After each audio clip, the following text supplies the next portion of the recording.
কাজাকস্তানের এবং বাংলাদেশের ঠান্ডার মধ্যে পার্থক্য কত? জাস্ট একটা পার্থক্য দেখাই। পুরোটা পার্ক জুড়ে আপনার স্নোফল পড়ে গেছে।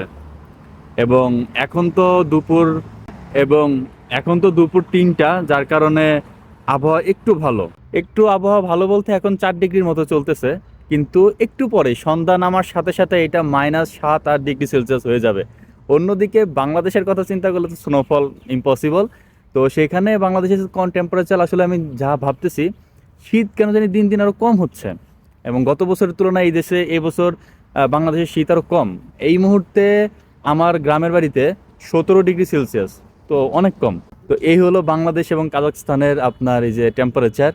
সো হুট করে এমন একটা আবহাওয়া থেকে, আমি ঢাকা ছিলাম, ওইখানে আমি শীত পাইনি নেই যখন আমি আসছি নভেম্বর মাসের 26 তারিখে।